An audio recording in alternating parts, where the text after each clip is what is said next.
Hey, what's going on, everybody? It is Randy. Thanks for joining me on the channel today. I hope you are all doing well. So, as you know, I did a video a few weeks ago that talked about what to do with your in-bloom orchid once you got it home. It was around Mother's Day, so I figured a lot of people were getting plants.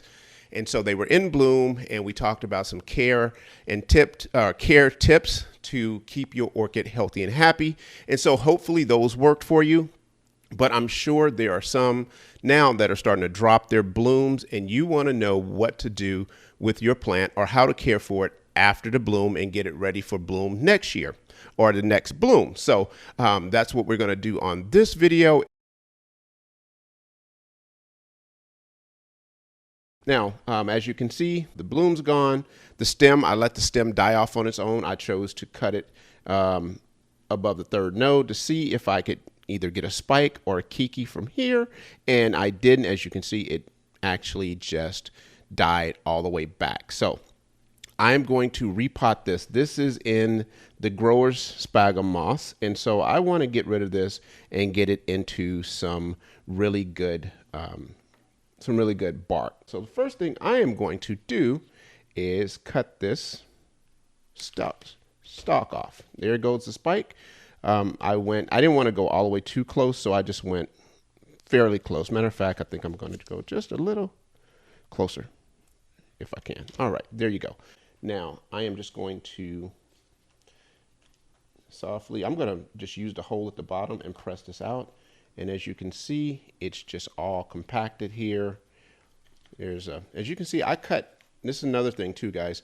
I cut holes in my pots so they can get a little bit more air than they usually do. So let's toss that out the way. And now we have this here. And I am going to grab one of my chopsticks and I am going to start to work this mess out.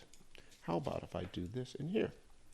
So I'm just going to kind of work this out, get some air between these roots, and we are going to get this out and examine the roots. So I'm going to fast forward this so you don't have to sit up and watch this whole process.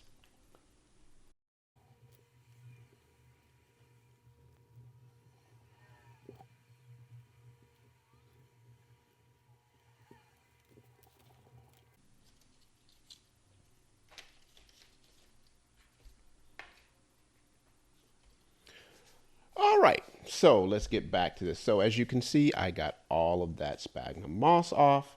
And really quick, I just want to go over a few things of what we're going to need. And I should have done this in the beginning, and I apologize. So to get this done, first and foremost, obviously, we need a plant, and we need some bark, fir bark mixture. This is fir bark with a little bit of sphagnum moss mixed into it. And you are going to need some sphagnum moss, and this is fresh sphagnum moss, just came out the package, and I've been soaking this for about 15-20 minutes.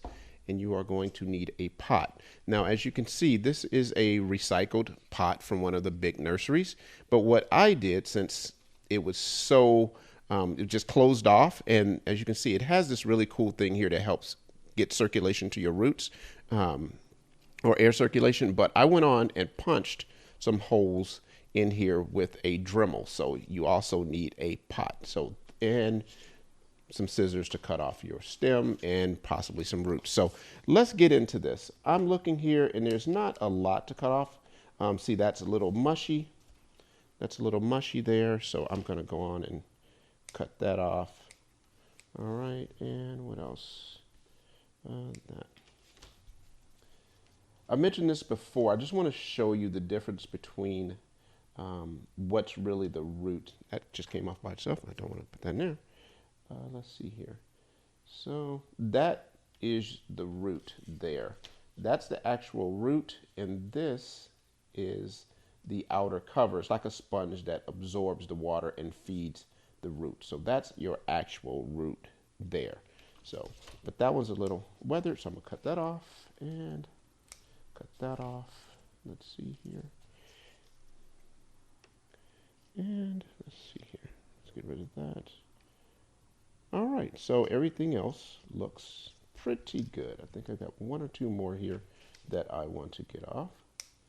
And I can see that this was the second spike. There's the first spike from this plant right there. So this was the second, maybe even the third spike. I think I might see 3 spikes. So yeah, this one was at the nursery for a while. And like I said, there, if you can see that, there is a new root coming out of there. So we got these all nice and clean. And so I'm going to put this to the side here for a second. Dust this off.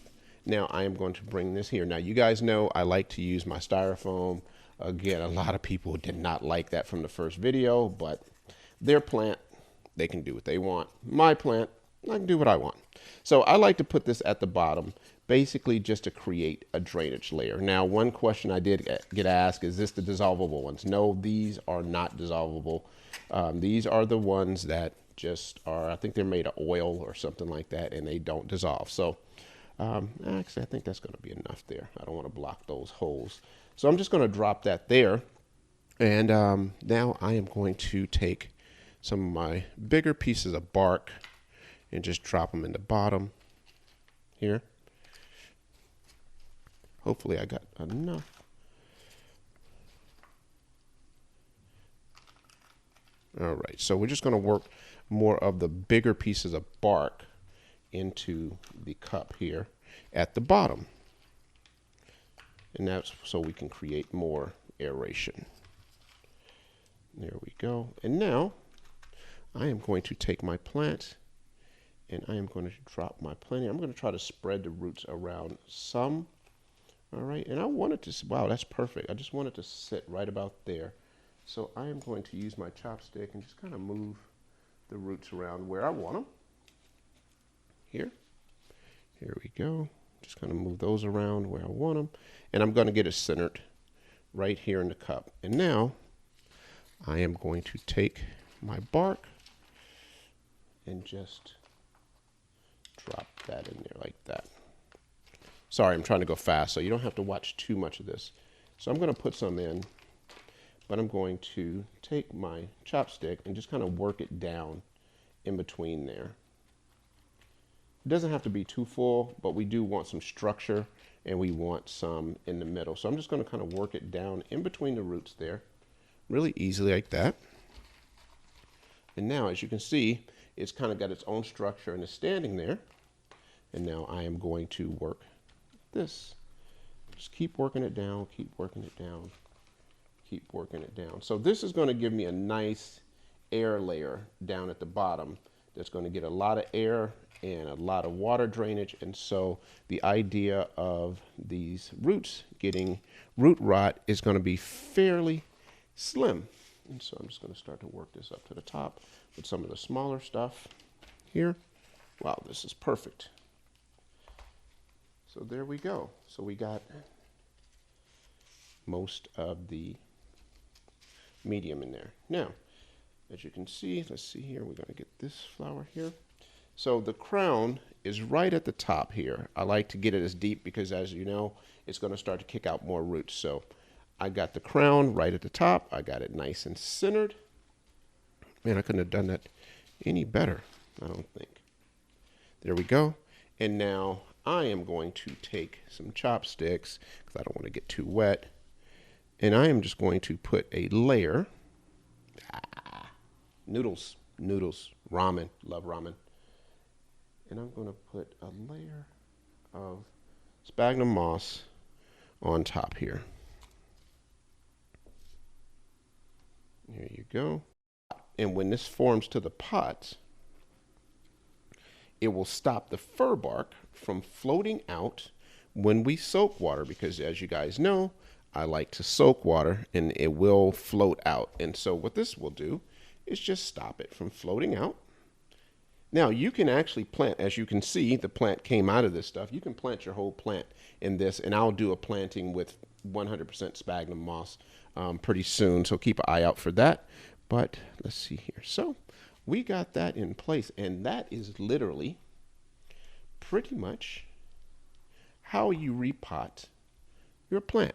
What did that take? Maybe 5 minutes outside of the prep time. Now, this leaf here, I fully expect to turn yellow and die off. So if you replant and you get a bottom leaf that starts to die off, don't be scared.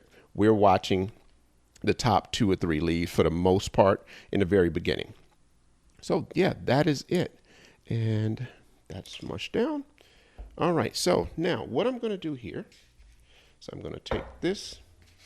All right, so I am just going to grab some water here, and we do have chlorine in our water. So if you have chlorine in your water, just grab a bottle, fill it up, leave some room for it to get a little bit of air, and just shake it every once in a while and just let it sit for a day or two, and that chlorine will actually just dissipate out. So I'm just going to fill this up quite a ways. Here we go. And then I'm just going to take this plant and set it in there to soak. And I'm going to let it soak for about probably 3 or 4 hours, because that way it will allow that bark to just soak up all that water and get nicely hydrated. And that's pretty much the way I do my plants. I'll let them soak for quite a while. So it just gets really hydrated. With that bark, you'll see as soon as I take it out, it'll start to run out, and there's hardly no moisture in there. So I'm going to do that. And so yeah, that is pretty much how we take care of our plant once they come out of bloom. Now that this plant is replanted, I have some news. Our winner of the last contest, the 100,000 view anticipate or predict that bloom contest winner, Megan McIntyre, this is your plant.